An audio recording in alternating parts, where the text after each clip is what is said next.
mais uma vez a gente volta nessa questão da espontaneidade e de como essa coisa surgiu. Aí a gente vai ter que falar de internet, a gente vai ter que falar desse movimento que, na minha opinião, ele foi inverso. Não foi a grande mídia que chegou e falou, isso é legal, consumam isso. Não. Foi uma galera, uma geração de bandas e artistas que começou a se movimentar. A galera começou a consumir e foi o contrário. A grande mídia prestou atenção naquilo e começou a divulgar aquilo. E aí, é lógico que, a crítica de música, a crítica de arte, que merda é essa, cara? Quem disse que isso aí é bom? Só porque tem um monte de gente ouvindo? Começou a já olhar para aquilo meio desconfiado. Foi mal interpretado pra cacete. A peculiaridade dessa geração, dessa galera, desses artistas, é que a gente nunca teve, de fato, tão dependente disso. Sacou? A gente sempre teve muito mais no lance pela música mesmo, pela vontade de fazer.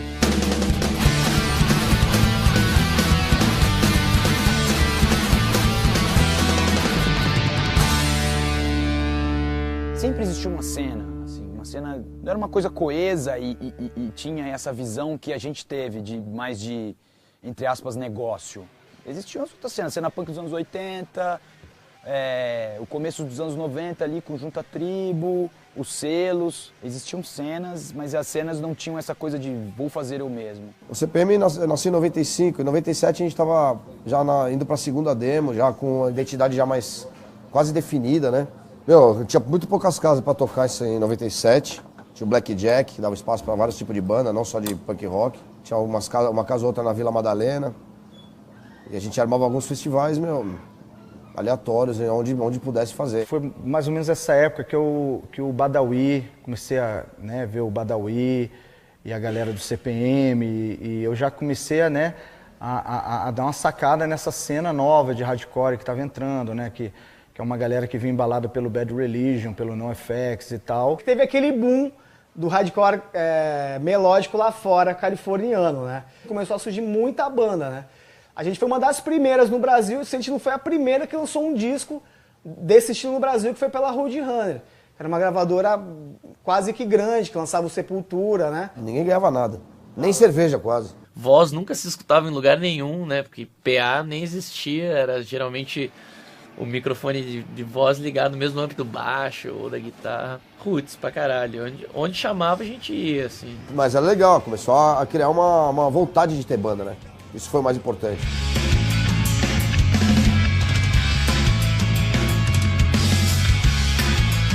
E eu acho que o principal era só isso, ter a banda por ter mesmo, assim, por diversão, ser um hobby de tocar aquele som que a gente via a galera fazendo fora, super distante, assim, vamos fazer aqui também o nosso som. Viajar e se divertir.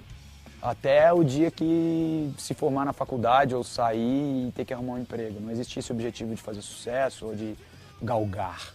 Às vezes a gente ia tocar nos lugares que não tinha palco, aí os caras pegavam umas 3 mesas de sinuca, colocavam um tapume em cima e a gente tocava em cima do negócio. Sabe, eu carregava meu ampli no trem para Mogi das Cruzes, chegava lá, andava mais quase 1 quilômetro com um amp num carrinho de feira, era porque a gente gostava, né, cara?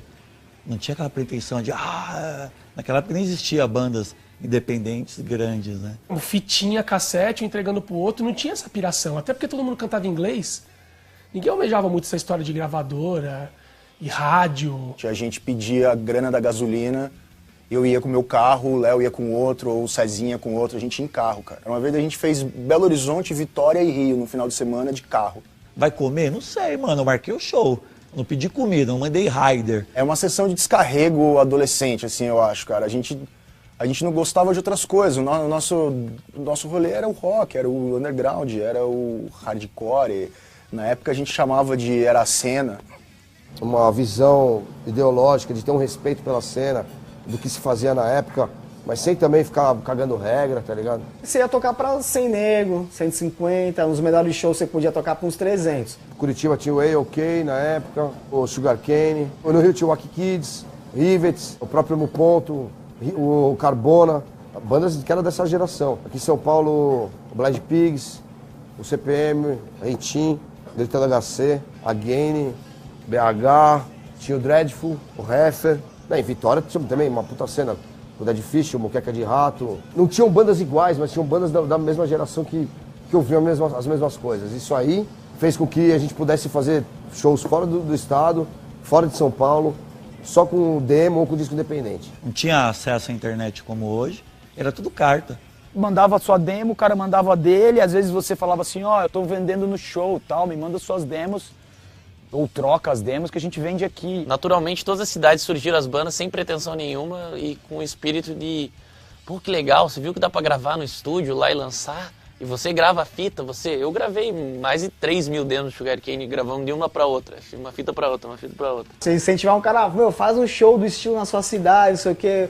Era mais ou menos, mas não tinha uma pessoa pronta para trabalhar com você, para fazer as coisas acontecerem. Tinha um evento na cidade, claro, mas a molecadinha mesmo não sabia, porque era uma molecada nova. A gente ensinou a fazer show, a gente foi lá, eu falei assim que você faz, você monta aí, você precisa disso, precisa daquilo, tal. Aí começou a se criar um circuito, começou a se criar pessoas que realmente trabalhavam nesse circuito, que levavam isso de uma maneira um pouco mais profissional.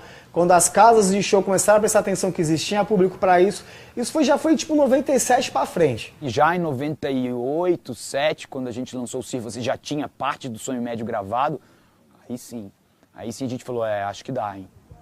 E aí quando eu me formei em 99, eu peguei meu diploma, enrolei e dei pra minha mãe, assim, ó. Obrigado.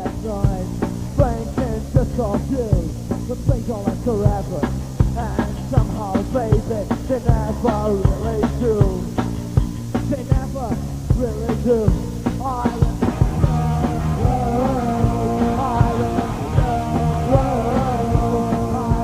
O Ritinho era em inglês, o Garage Fuzz em inglês, Blind Pigs em inglês. Em português não tinha. Português era Legião Urbana, sei lá, era uma coisa que eu não sabia fazer. Como a influência de todo mundo eram bandas lá de fora, era meio que natural que se cantasse em inglês, né? Porque não tinha muita referência de banda que cantasse em português pra você fazer esse tipo de som, né? E o Dead Fish tinha um disco, né, o primeiro disco, que era metade inglês, metade português. Ele já estava no primeiro disco, a gente estava na primeira demo. Mas o Dead Fish cantava em inglês nessa época. Já, Tava começando a fazer as primeiras letras em português aí. E o Rodrigo também conseguia fazer as métricas soar como se fosse inglês, né? Eu falei, pô, é possível, né, meu? Eu não sabia falar inglês, né, meu? Daí fazia as letras só em português. Só que eu aprendi a fazer as linhas de voz e as métricas em cima das bandas gringas que eu sempre curti. Será que um dia vai mudar? Só esperar. Só esperar.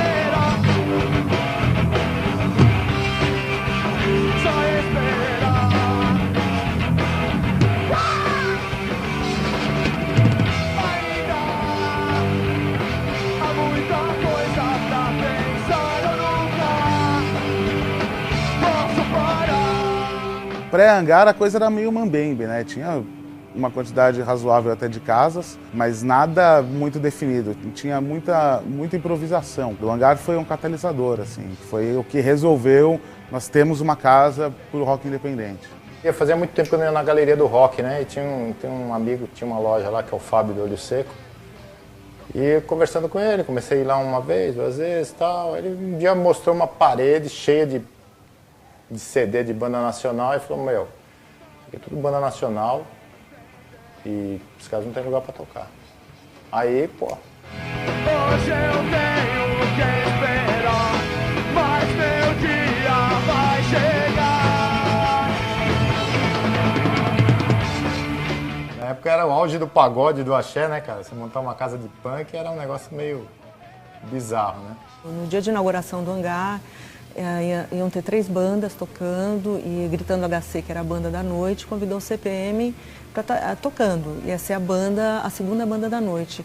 Mas assim, por um acaso, a primeira banda, que era de Santos, chegou atrasada e o CPM abriu a casa.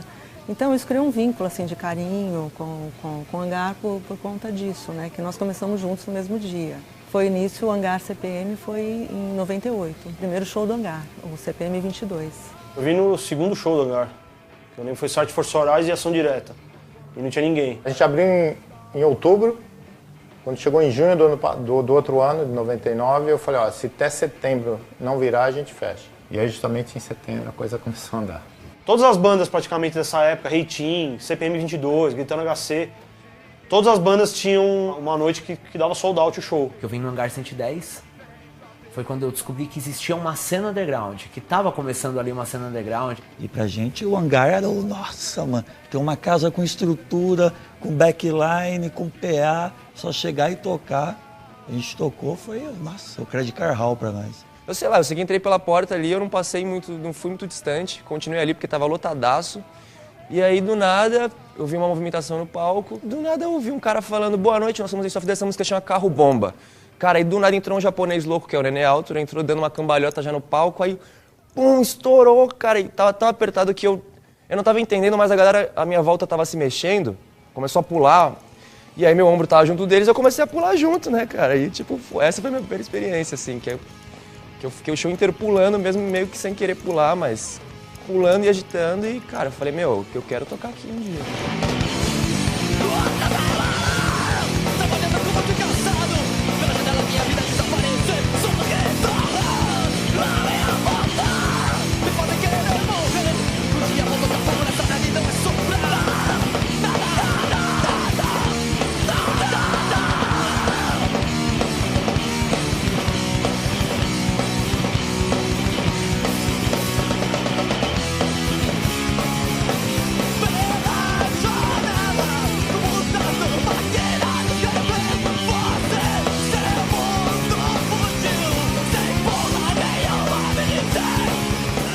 Era o rolê que todo mundo queria fazer, ir pro hangar final de semana. São Paulo começou a se tornar esse lugar que estava acontecendo. E eu, como era de fora, não tinha muita noção de mercado, assim. Eu vim aqui, tocava e ia embora. Mas eu vi que tinha bastante banda daqui já fazendo, assim.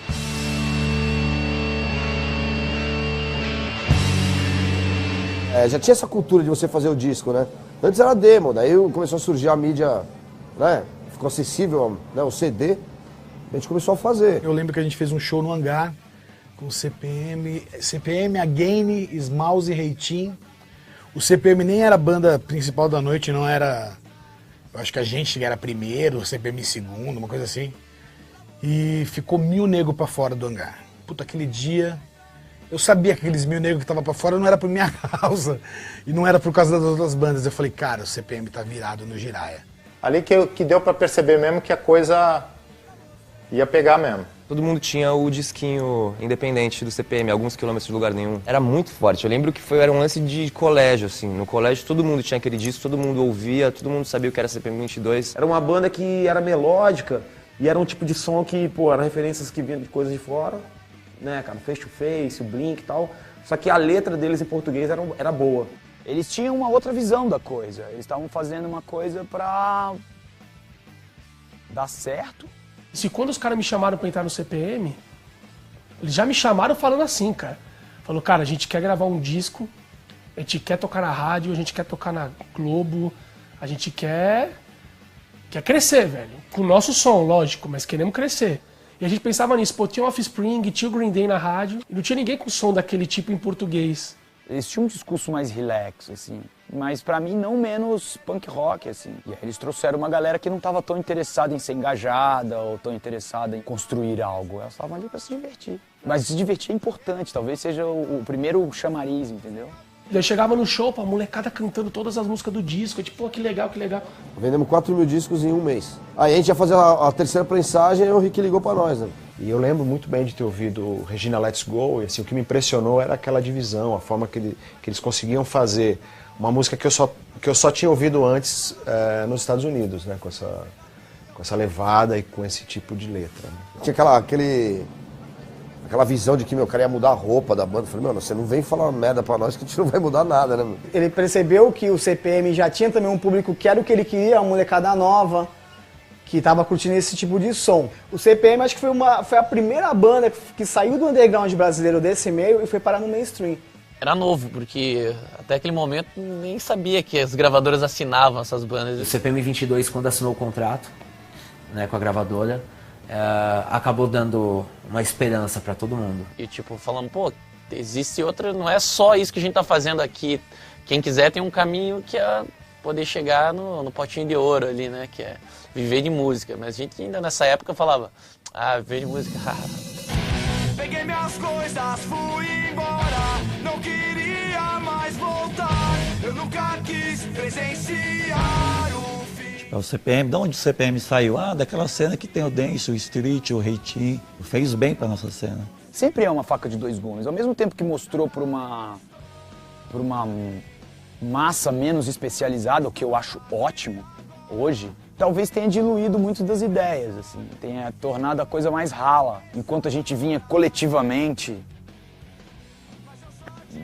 com uma coisa mais consistente, eles foram e tornaram a coisa mais bebível. O pessoal que não veio dessa cultura punk, hardcore, meio que entrou nessa onda do rock jovem e que viu como uma oportunidade. Eu acreditava que isso ia funcionar, mas eu tive muita restrição, porque era uma coisa que era difícil de tocar em rádio. Né? Aquela coisa, né, da rádio, né, da mixagem, uma mixagem mais leve, é uma coisa que eu nunca engoli. Eu queria que o nosso disco soasse como os discos gringos das bandas que a gente gosta. Tinha rádios mais populares que tinham restrição para tocar as músicas, entendeu? Um cara que trabalha com isso, no caso do Rick Band, ele sabia que ele teria que tirar um pouco aquele peso para não causar uma estranheza na hora de colocar o som deles numa programação de rádio. Aí, por isso, botar um violão, tirar um pouco o peso das guitarras para fazer a coisa se encaixar melhor nesse negócio aí, né? Nesse comércio. Então, você tem que se desprender de algumas regras, assim, de algumas condutas que você tinha.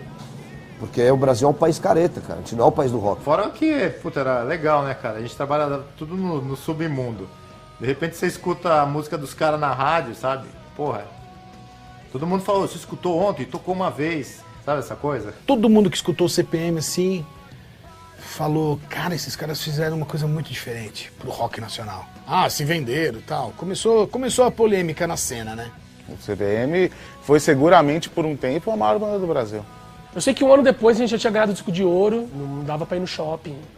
Assim, você ia no shopping, que ainda mais que era, sabe, onde tinha molecada. Você ia, cara, sei o quê, autógrafo e foto, e a gente moleque pra caramba, a gente com 21, 22 anos. E os caras já estavam lotando casas de 5, 6 mil pessoas, assim. Nesse momento deu pra sacar que, porra, isso tem força, e tinham outras bandas crescendo, então dava pra sacar que havia um movimento muito forte pela frente.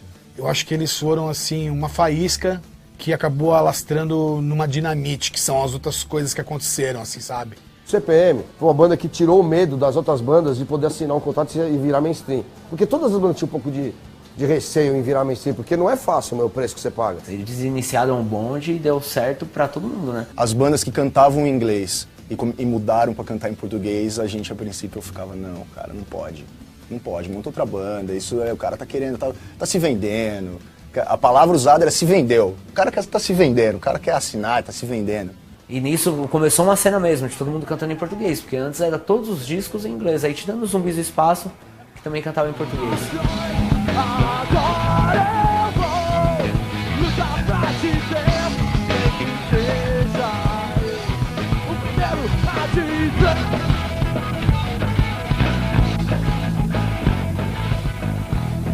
De 2001 a 2004, a cena underground acabou meio que se sustentando, né? A maioria das bandas começaram, sempre tinha um cara ou dois que começaram a montar selo porque queria lançar a própria banda. Por causa dos selos, a cena se fortalecia muito. Terceiro Mundo Produções Sonográficas era o quarto na casa da minha mãe. Um balde de carta, um computador com internet horrível que o Murilo usava mais na casa dele e caixas. Que é o do it yourself. Né, faça você mesmo, eu acho que isso a galera mandou muito bem, continua mandando muito bem. A gente pegava o cachê direto, a gente passava o som e montava as coisas, né? Eu era responsável pelo merchandising. Então tinha umas camisetas, tal, que eu ia na galeria do rock durante a semana, silcava as camisetas ali, pegava, colocava tudo na mala e levava a mala.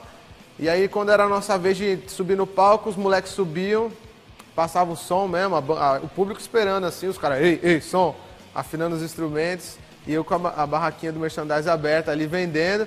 A hora que tivesse pronto, os caras, Di, pode vir. Aí eu fechava assim, colocava a mala e subia no palco, vamos lá, nós somos o NX0, boa noite.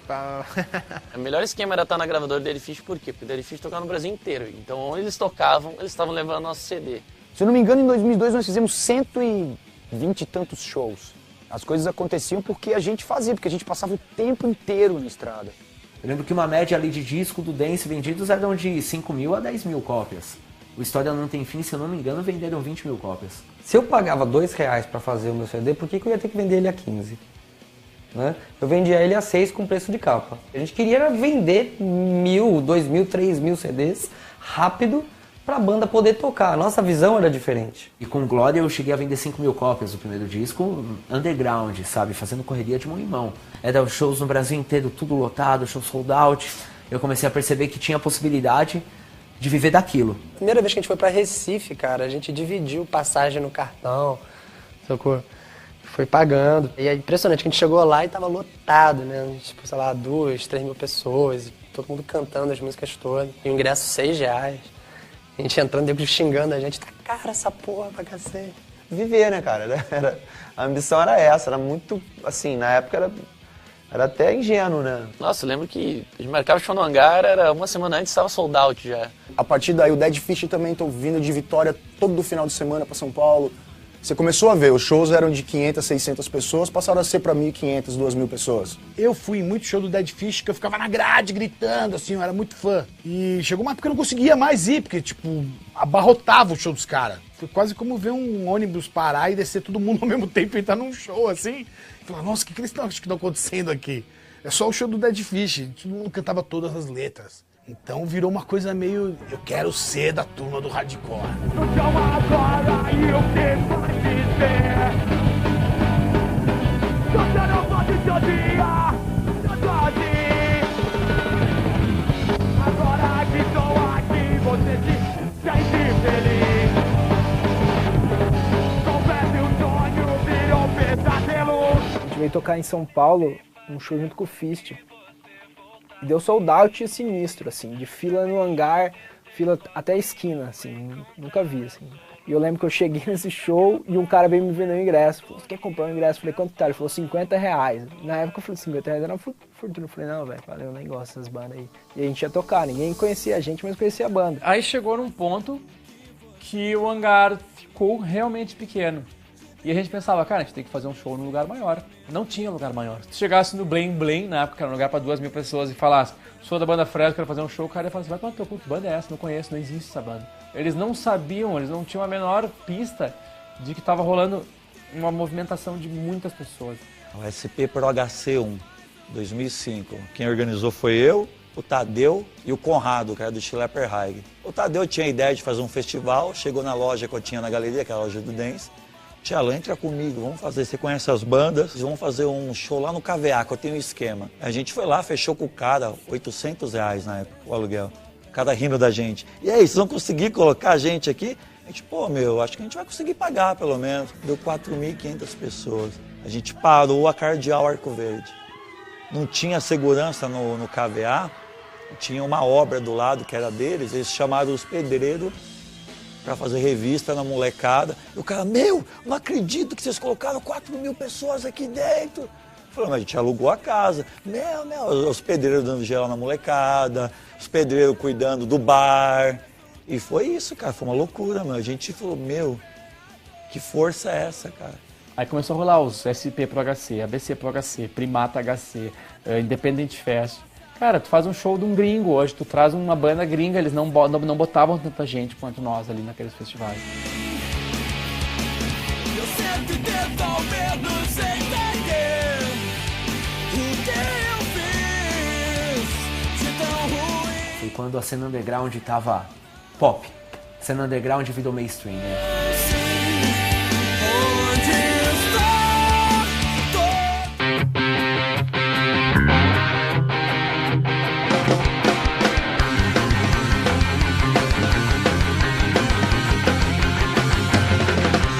Então eu lembro que as primeiras vezes que eu fui na galeria, assim, era muito foda, assim, tipo, tomado por um público daquilo que a gente fazia, e a galera conhecia, assim, a primeira vez que a gente começou a se sentir, pô, já é meio conhecido, né, tipo, chegava lá, beleza, autografava, e começou a rolar o glamour da cena ali, né. Teve muita gente que achou que ia ser famoso, teve muita gente que achou que... Eu vi nego largando emprego, camarada meu, assim. Foi a época que a internet começou a pegar força, assim. Toda aquela geração de carta começou a realmente usar o e-mail, O pessoal que trocava fita começou a trocar arquivo MP3, aí veio o Napster, mp3.com. E o acesso foi muito mais fácil. Então pra você conhecer uma banda era muito rápido, você não precisava mais na galeria comprar um disco. Tinha alguém fazendo troca de MP3. Eu achava que quem ficasse usando a internet não comia ninguém, não saía, não bebia, não ia ficar doido, ele fazia porra nenhuma com a internet. Pra minha geração era muito... Cara, eu vi meus amigos nerds, eu falava, irmão, tua vida, cara, tá errada, tá passando, você tá aqui. Aí, cara, quando eu fui ter o primeiro contato com o Strike, eu fui na casa do Rodrigo, eu falei, pô, aquela música do No Use, Chasing Rainbows, é muito louca, né, cara? Ele falou, pô, não conheço, pô, eu vou gravar isso só pra te mostrar. Não, pera aí que eu pego aqui. Aí eu já empuquei, falei, cara, eu pego aqui, o moleque pô, baixou, demorou um tempo, mas chegou a música, ele ouviu. Aí aquilo ali foi um maior choque, eu falei, caraca, como é que o moleque já ouviu a música? Aí ele falou assim, eu falei, o que será que fala a letra? Ele, pera aí, mano, quando rolou aquela porra na minha vida, eu desesperei. Eu saí da casa do moleque em choque. Falei, cara, eu vou ter que tocar com esses moleques, cara. Esses moleques tão ratão. E eu tô idiota no mundo, que isso? Acho que a internet foi a grande revolução. A gente deu a sorte de calhar, de congruir tudo certinho, sacou? No time certo, sabe? Era uma música que a galera tava gostando de ouvir e que tava ali. A internet fez todo mundo conseguir chegar na casa das pessoas sem ter que passar pela TV. Então, pra aprender a mexer, digitar, maluco. Eu digito com esses dois dedos até hoje. Eu lembro do Trama Virtual, que quem colocava as músicas lá e ficava melhor posicionado, a galera ia baixando e ia vendendo showzinhos ali. O Júnior, que era o nosso baixista, chegou um dia pra mim e falou, cara, você já viu uma parada chamada Orkut? Eu falei, não. Daí ele, só entra aqui se eu te convidar. Vou te convidar então. Daí ele, você tá ligado que já tem lá e tem uma comunidade nossa com mais de 200 pessoas? Eu falei, nossa, é sério? Eu falei, sério. E a galera fica comentando entre as coisas, daí... Bum, deu 6 meses, o Orkut tomou conta do Brasil ali, né? Eu lembro que na época do Orkut, meio que se mediam qual eram as bandas grandes, qual era o maior, pelo número de membros que tinha, né? Até então, era uma coisa nova e não sabia que se dava pra roubar, se dava pra... Que aí começou a aparecer gente que fazia isso, que fazia esquema, que fazia mutreta. Começou a surgir muito isso, daí o sucesso da internet, um sucesso falso, assim. Banda que daí... No começo disso rolava, pô, esses caras têm 100 mil, pô, os caras são bombados, hein? Daí você ia ver, a banda não sabia nem tocar. Depois veio o Fotolog, que também era assim, pô, você postava uma foto e um texto. E algumas bandas começaram a usar como uma divulgação principal, até mais do que site, até mais do que qualquer outra coisa, até mais do que o próprio CD. E ali começou esse, acho, o lance da estética tomar muito mais conta de tudo, assim. Cybershot e Fotolog foram o fim da cena hardcore ali. Eu mesmo tirei várias fotos, você entrar lá, fotolog.com/capilé, você vai ver vários momentos de vergonha na minha vida. Se você ficava um dia sem postar no Fotolog, você tava perdendo 10 dias de correria. Eu lembro que era, pô, vai ter um show, vamos divulgar no Fotolog. O Fotolog ajudou muito, muito. Todas as bandas que faziam shows com a gente, todas tinham o Fotolog, todos tinham o goldzinho no Fotolog, né? Que dava pra ter mais de 100 comentários, dava pra ter um banner bonitão e tal. Se sua banda não tivesse Gold Can, isso era uma merda, tá ligado? A gente tem que ter essa parada, velho. E aí tinha que postar a foto no mesmo dia, ficar repostando e apagar pra ela poder ficar em cima. Tinha toda uma lógica, né? Um empreendimento, era uma coisa empresarial júnior e que os caras acreditavam que, tipo, era aquilo mesmo. Aqui, ó, quem tem Fotolog, Flogão, Caceta 4 aí? Todo mundo, vamos tirar uma foto ali, ó. Todo mundo faz assim, dá uma luzinha, aê! E era foto e todo mundo só queria tá em evidência. Então as coisas aconteceram mais ou menos, não foi só um lance musical. Foi um lance de comportamento da adolescência mesmo, dos adolescentes, né? Rolou uma criancice, né? Rolou uma coisa meio adolescente mesmo, muito adolescente fazendo música ali, só podia dar isso. Muita gente de colégio, sabe? Que cresceu com todinho, coisas muito fáceis, aí entraram na cena. Aí ficou essa guerrinha de ter Fotolog, de ter, sei lá, musiquinha acústica pra mostrar para as menininhas, aí virou uma bagunça, entendeu? Foi ali que começou a ficar esquisita a coisa. Mas esse já é o começo do fim, eu acho. Já é o fim da era romântica do que foi aquilo ali.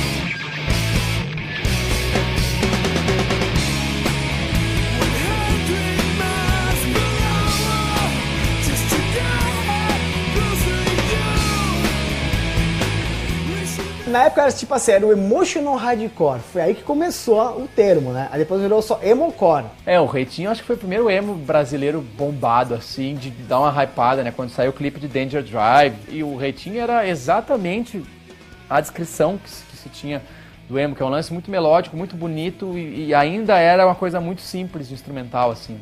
Como eu sempre fiz as letras, eu sempre carreguei as letras assim, tipo, muita coisa emotiva, né? Porque pra mim era uma descarga ali, era meu diário. Logo na sequência o Dear Life veio já com toda essa temática, e aí muita gente até hoje fala que foi um disco assim, precursor assim, desse lance emo aqui no Brasil. Pouquíssimas pessoas não gostavam e quem não gostava meio que respeitava muito, assim. Era uma galera realmente diferenciada, assim, que curtia a parada. No início do emo a gente chegou a ser classificado como emo, sim. A gente teve muita influência do emo do início dos anos 90. O Jailbreaker, o Samian, Sunny Day Real Estate, que foi o início do emo mesmo, né? Era chamado de emo, mas a gente não via aquilo, você não olhava aquilo assim, ó, visualmente emo. Visualmente eram pessoas, e o emo de hoje é o emo visto, ele tem as características da tristeza e do bundamolismo, sabe? E, puta, eu não sei como que isso se transformou, cara. Eu culpo várias coisas, eu culpo o Blink, por exemplo, que não tem nada a ver com isso. It's hard to wake up when the shades have been pulled shut. This house is haunted, it's so pathetic, it makes no sense at all. O Blink, ele veio depois do Green Day e abriu as portas para uma outra geração. E que daí é onde veio um monte de bandas que aqui caiu como o rótulo de emocore ou coisa que o valha.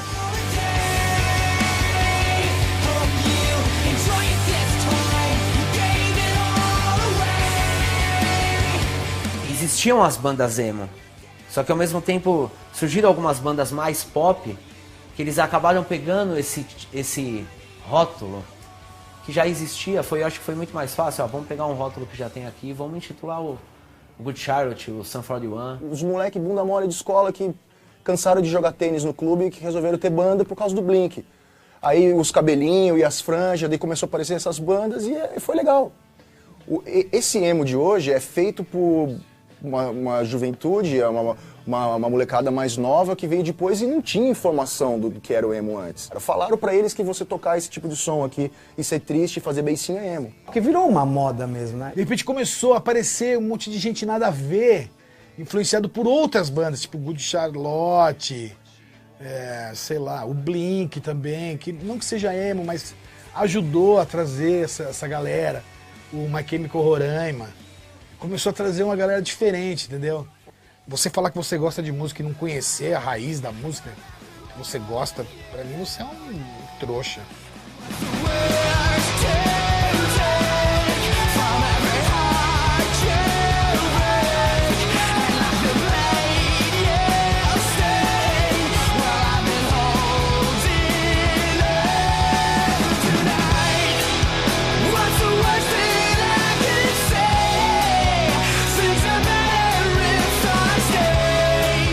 Veio essa nova onda pop punk que aqui se fez adotar o nome emocore, pra gente foi um choque também, sabe? Fala, porra, que porra é essa de Good Charlotte, sabe? Da onde veio esses moleque, tá ligado?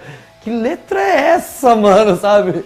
Quem estragou mesmo esse negócio e quem depravou e prostituiu essa parada desse movimento que foi irado, que tava todas as bandas juntas fazendo um som, foi a mídia na época.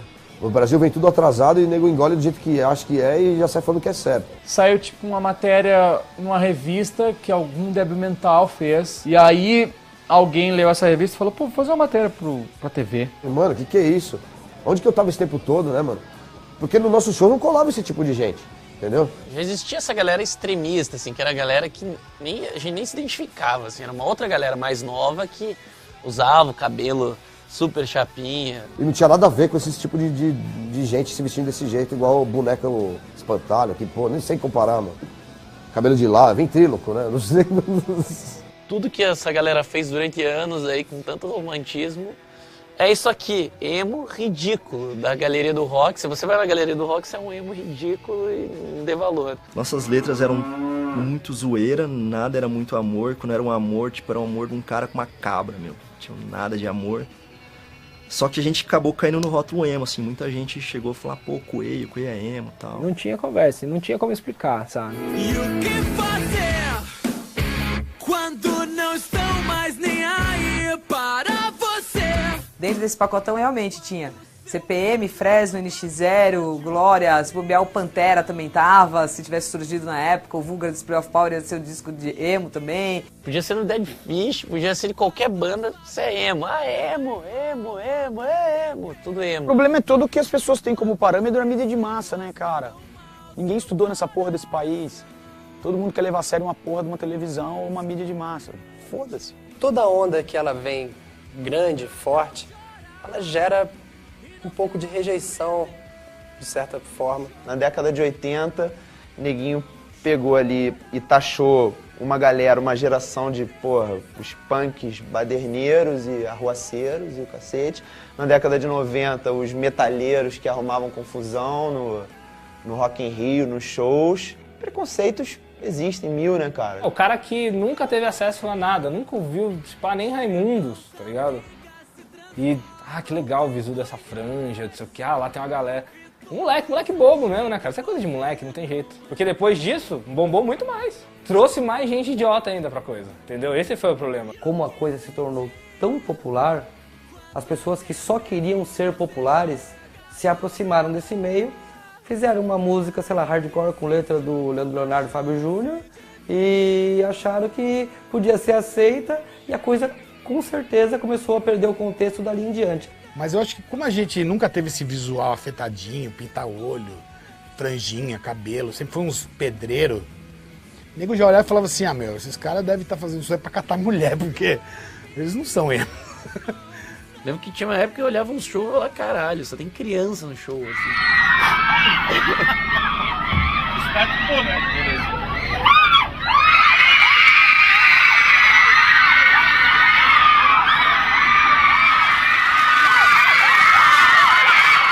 Eu ia nos shows, às vezes, e eu chegava e tinha um moleque, tipo, com um espelho, assim, ó. Assim, ó, fazendo assim no cabelo, no meio do pessoal. E assim, eu não me considero... Eu sou um cara mala, mas eu não sou uma pessoa violenta. Eu queria matar o cara, eu queria pegar o cara pelo pescoço E aí foi quando eu achei que eu tava ficando véia. Eu falei, eu tô ficando véia, porque até ali eu consegui entender. Daqui pra frente eu tô achando meio freak. E eu falando que alguma coisa é freak... Então, tipo, começou a dar um rebosteio mental e musical na minha cabeça. A gente tentava falar pros caras que a gente não era visu emo, nosso som poderia ser até emo, mas... E aí já começava, mas vocês estão se sentindo ofendidos com isso? Eu disse, não, cara, é que a gente não... Aí, meu, a gente desistiu. Não foi só música. Tinha um comportamento jovem e em todas as classes, né? Talvez não tivesse essência política, mas teve uma movimentação jovem. Isso tem o seu valor. Que era um lance do rock, que existiam as bandas, mas acabou virando um rolê. Um lugar pro cara pegar uma mina. Então não era só mais um espaço pro rock. Ia pra pegar, pra beijar de 3, beijar de 4.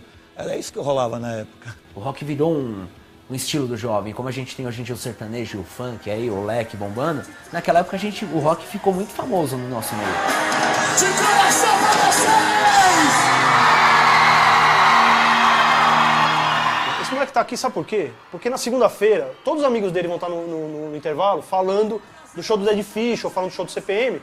E se ele não falar, ele é tipo, puta, o cara não tá ligado, esse cara não sabe nada. Eu vivi um negócio dos anos 80 ali, vi nego construindo gravadora, banda, por ideal. E hoje em dia, se não for música é bambolê, se não for bambolê é patins, se não for patins é skate. Não interessa quem tá lá em cima. Vai estar todo mundo olhando, mas ninguém sabe, ninguém pega pra ver a letra, ninguém sabe o que o cara tá falando. Acho que uma das maiores provas pra mim, pelo menos, de que isso tudo tava sendo muito grande, era quando, tipo, vi minha empregada cantando Razões e Emoções. O mundo dá voltas. Caralho, me entreguei o pagode, tá ligado? Entre razões e emoções, a saída. Conheço várias pessoas que chegam, quando eu era moleque, eu curtia um rock também. Pô, pra mim é uma tristeza ouvir isso, né? Mas eu sei que teve aí uns 6 meses atrás que veio um cara chamar o Badawi de emo na rua. Rapaz, tomou um pau. Tomou um pau, mano. Todo mundo acabou pagando um pouco o preço, tá ligado? Sei lá, pra mim virou um circo. A molecada usava as roupas igual e fazia tudo igual, meu. Eles faziam interpretação da interpretação da interpretação. Vai tendo uma metamorfose. Hoje em dia, quem é que usa cabelo daquele jeito? É o Luan Santana. Virou roupa de calouro do Raul Gil hoje. Hoje em dia, tu vai num cabeleireiro muito chulé e falou que era um cabelo bem moderno, ele vai te fazer assim, vai te chapar, não sei o quê. E eu sei que isso é culpa minha. Sempre tento ao menos entender o que eu fiz de tão ruim, mas eu não sei. Agora a casa vai quero ouvir vocês, planeta. Onde está? Solta a voz. Pô, você não pode ser desse jeito, você pode ser desse jeito. Quem é você pra julgar, sabe? O que pode, o que não pode. Se o moleque quer ser, mano, se ele quer andar com um espanador enfiado no cu, ele vai andar e você não vai poder fazer nada, sabe? Você vai ter que aceitar que é a opção, sabe, do moleque, cara. Foda-se. Isso foi positivo, porque levou pro grande, assim, pra massa mesmo, televisiva e de mídia, um movimento que estava acontecendo e que até então era tido como um movimento de underground. A partir daquele momento virou mainstream. É impossível viver só. Eu quero ver você.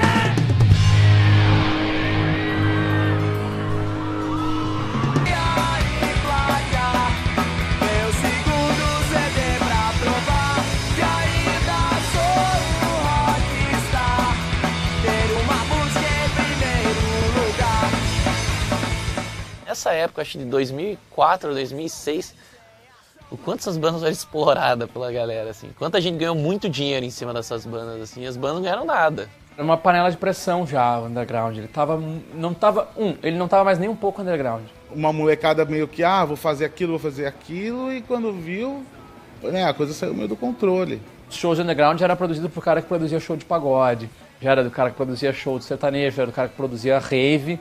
Eles viram naquilo a mina de ouro. E não era por amor à música, assim, ou porque o hardcore era o som que todo mundo gostava.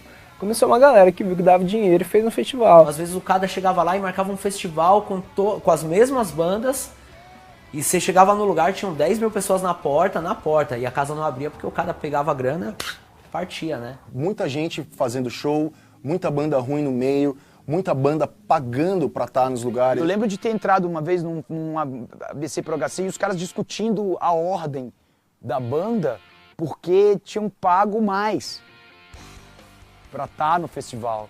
Eu sei de história de banda que pagou tipo 3 mil reais pra abrir um show nosso no festival.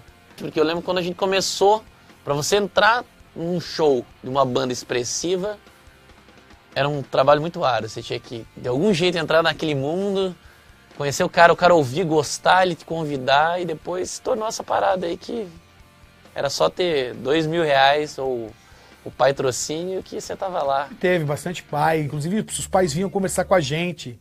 Tipo, pô, como faz pra botar minha banda do meu filho pra abrir o seu show? O cara me ofereceu na época 2 pau pra pôr a banda do cara, dos moleques. Aí eu falei, não, aqui, se desculpa, não funciona assim, né?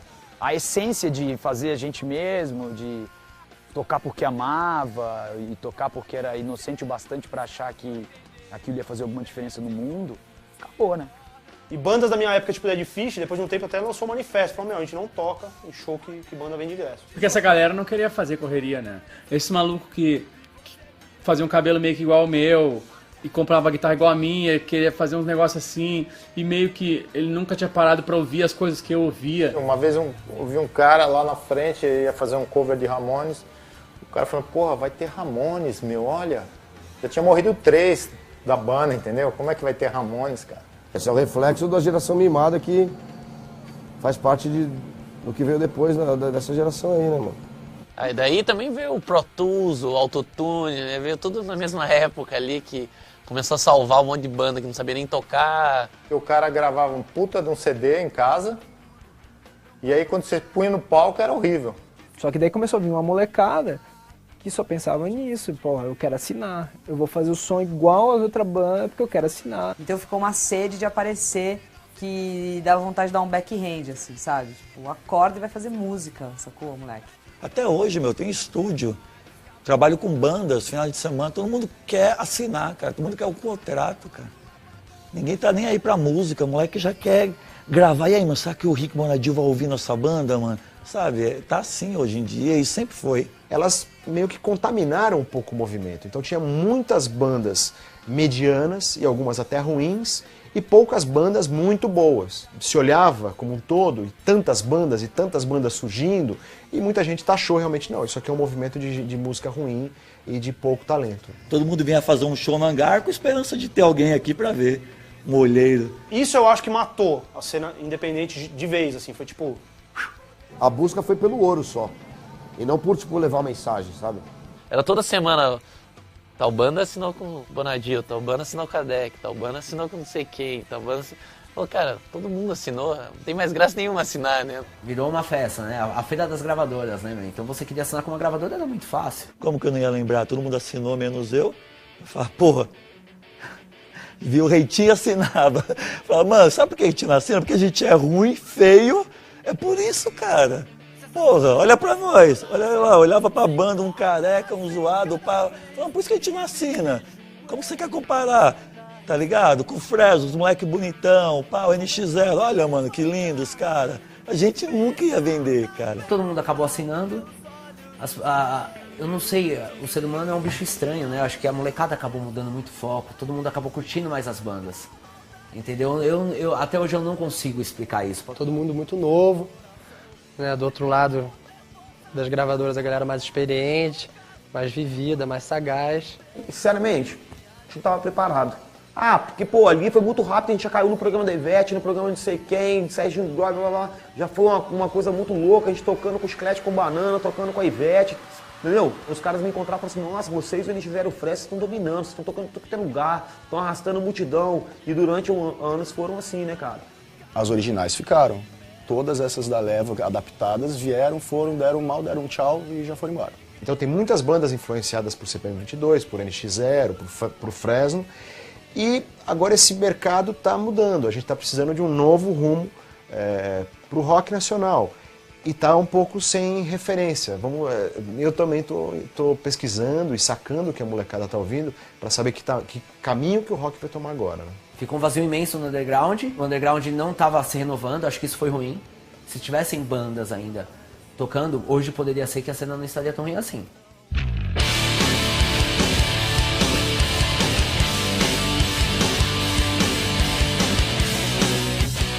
A música é um negócio que você tem que gostar, entendeu? Tipo, foda-se se você vai fazer sucesso, se não vai. Pode ter banda que você não gosta, pode ter banda que você gosta. Meu, a música é um negócio que te faz bem. Eu acho que é isso. O que vem depois, dinheiro, falta de dinheiro, eu não tenho uma Gibson pra tocar, não tenho uma Epiphone. Meu, isso é tudo coisa que não importa, eu acho. O cara que não cresceu nisso, não tem laço nenhum, pra ele é uma moda, ele joga fora, é que nem a pochete, sabe? Passou. A gente não passa jamais. E vão vindo novas ondas, né? E daqui a um tempo vai vir outra coisa, e outra coisa, e outra coisa. E vai ser ridicularizado, e vai ser incompreendido, e vai explodir, e vai ser diluído, e vai vender e vai sumir. Eu acho que as bandas originais hoje estão chegando aos 40. Essa é a grande verdade, porque o que aconteceu? O pessoal que viu que não ia fazer sucesso, dessas últimas 2 gerações, ó, foi lá trabalhar com o pai na empresa de vice-presidente. A gente tem algumas bandas que se sustentam até hoje, que estão indo muito bem, e que vão durar para sempre. Uns conseguem, outros não conseguem, e a história é essa, assim. Pelo menos a gente ainda, como você falou, mais um disco, vamos fazer mais um disco aí, não cansamos de fazer disco ainda, pelo menos. A sensação que eu tenho hoje é de que a gente tá de volta em 97, 98, e estamos, tipo, conseguindo conquistar os lugares de novo. Puta, fazer um show pequeno e colocar 500 pagantes. Cara, é difícil colocar 500 pagantes hoje em dia. A gente brinca que é o underground do underground. A gente tá no underground do underground. E, puta, aqui é muito legal, cara. Mas eu acho que é uma questão também de tempo, sabe assim? Tipo, acho que daqui 3, 4 anos vai vir uma galera com idade suficiente pra ter banda. Tipo, hoje em dia talvez essa galera tenha 11 anos. Sempre vai existir, sempre vai ter o nego carregando amplificador, cara. Sabe, pegando uma esquina qualquer, levando o amplificador pra lá e fazendo um show, meu. Sempre vai existir. É um movimento que daqui a alguns anos, 20 anos, 30 anos, as pessoas vão olhar pra trás e vão falar assim, porra, é um momento forte do rock, que surgiram todas essas bandas, e todo mundo vai olhar pra isso com muito saudosismo, e essa galera que vai estar mais velha vai estar dizendo assim, aquilo que era rock and roll, aquilo que era bom, não isso que está sendo feito hoje.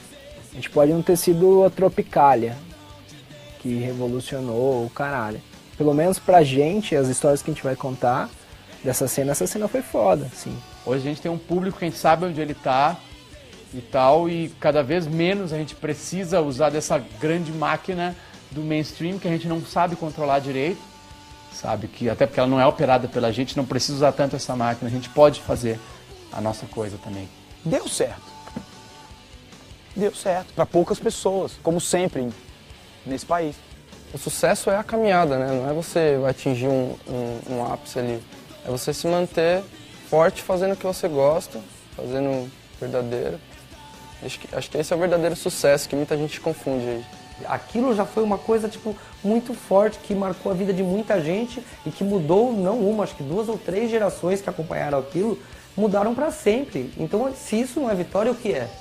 Muita gente vai estar lá na frente com 50, 70 anos, sei lá, e vai falar, porra, quando eu era moleque era num lugar legal que se chamava Hangar 110, e assim, assado, e vai encontrar outro camarada e o cara vai falar a mesma coisa, pô, você lembra? Então isso fez parte de um momento da vida das pessoas. Isso é legal, um momento positivo, né? Isso que é o mais legal. Por mais que muita gente tenha enxergado aquilo como um movimento meramente musical, se isso trouxe pessoas para a margem da coisa, se isso trouxe pessoas para o questionamento, para falar, pô, eu posso fazer, cara. Se eu quero, eu posso fazer. Que é a essência do faça você mesmo, que é a essência do do it yourself. Então já foi válido. Isso fica, isso não vai sair do caráter que se formou nessas pessoas. Não vai sair da opção de vida que se formou nessas pessoas. E isso vale mais do que, sei lá, qualquer revolução social de fachada que se impõe sobre as pessoas.